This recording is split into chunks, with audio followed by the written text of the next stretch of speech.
दर्शक बंधु वर्तमान समय रे बड़ खबर बैंक गुड़िक सम्बन्ध बड़ खबर आसी वर्तमान समय रे बैंक रो मिनिमम बैलेंस को नहीं आसिला नुआ अपडेट।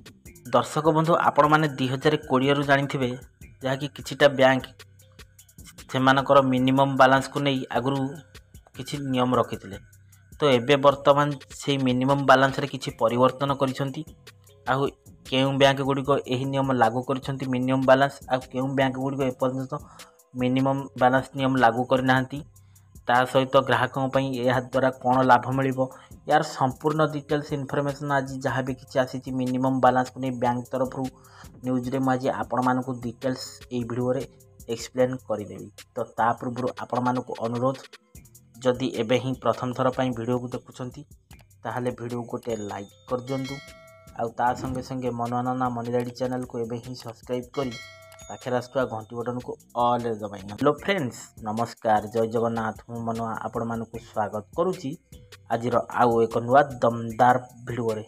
तो दर्शक बंधु जहाँ की सूचना आसी आपण माने सर्वप्रथम देखि नियंतु बैंक गुड़िक सम्बन्ध में आसिला वर्तमान समय रे खबर मिनिमम बैलेंस को नहीं आसी नुआ अपडेट।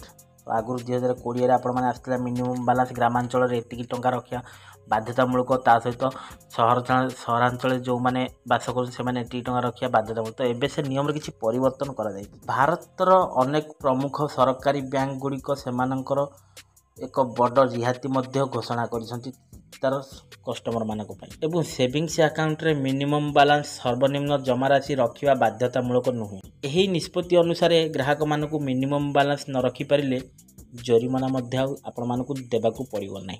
यही नुआ नियमटी जुलाई 1 2025 रु कार्यकारी होइछि जहा द्वारा लक्ष लक्ष ग्राहक को आश्वस्ति देखिबाकू मध्य मिलुछि। तेबे एबे जानिया केउ बैंक गुड़िक यही नियम लागू करछन्ती आ केउ बैंक गुड़िक यही नियम लागू करना। सर्वप्रथम लागू करछन्ती जो नियमटी पंजाब नेशनल बैंक बा PNB, Canada bank, state bank of India SBI, bank of Baroda, Indian bank एवं सेंट्रल बैंक ऑफ इंडिया भली राष्ट्रदत्त बैंक गुड़िक यही निष्पत्ति नहीं।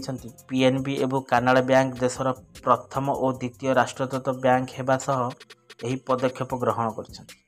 एसबीआई पूर्व 2020 रे यही नियम लागू करथिला मिनिमम बैलेंस ग्रामांचल रहिले 1000 टंका और सहरांचल रहिले मिनिममटा 3000 टंका बोली लागू रखितला जहाँ फल यार 44 कोटी रु अधिक ग्राहक उपकृत करछन्ती। तो एथिरे मिनिमम बैलेंस द्वारा ग्राहक मानकर कौन लाभ हो देखिया यही नुआ नियम माध्यम रे ग्राहक माने विशेषकर महिला कृषक एवं साधारण खटिकिया लोक माने जो माने नियमित भाव सेविंग्स अकाउंट रे निर्दिष्ट राशि रखिबारे असुविधार सम्मुखीन होउछन्ती तो सेमाने जरिमाना रो मुक्ति पाई परिबे। यह बैंकिंग सेवा को अधिक समावेशी करिबा बैंकिंग सेवा को अधिक समावेशी करिबा एवं लोक मानकु बैंक सेवा सह जड़ित करने को प्रोत्साहित कर। दर्शक बंधु ये तो थिला आजिर बैंक गुड़िकर जहाँकि मिनिमम बैलेंस को नहीं नुआ अपडेट। तो ए नहीं आपण मानकर मतामत कौन। तो आगु 2020 एसबीआई जहाँकि जारी करता ग्रामांचल रहिले 1000 टंका मिनिमम बैलेंस आपन को सेविंग्स बैंक ऊपर रखा पड़ता। तो एबे से सब नियम हटि जाइए। तो ए नहीं आपण मानकर मतामत कौन जहाँ बैंक जहाँ निष्पत्ति नहीं ठीक नहीं कि भूल नहीं लोक मान केते प्रभाव पड़े कमेंट आपण मानकर। आ जदि वीडियोटी भल लगी वीडियो को सांग मान सहित शेयर करंतु जहाँकि सांग मानकर माँ मैंने हो कि बापा मैंने हो से जानीपर जे मिनिमम बैलेंस को नहीं सरकार किसी चेंजेस आनी आउ से सब असुविधार आपण मैंने सम्मुखीन हे ना। ग्रामांचल रोते 3000 टंका आउ सहरांचल 3 घंटा मिनिमम बैलेंस रखा आवश्यकता ही ना। तो दर्शक बंधु आज जब वीडियो भल लगी वीडियो गोटे लाइक कर दिंतु आ ता संगे संगे मनोनना मनीराडी चैनल को एबे ही सब्सक्राइब करी पाखे आसुआ घंटी बटन को ऑल रे दबाई दियंतु। तो दर्शक बंधु आशा करुच्ची आज छोटिया वीडियो अपडेट टी आपण मानकु फुलफिल होइतबा आज तो समय हो गलानी पुणी देखा नेक्स्ट एपिसोड रे पुणी एक नुआ दमदार वीडियो को नहीं से पर्यंत मते विदाई दियंतु। रहुची नमस्कार टेक केयर बाय बाय जय जगन्नाथ।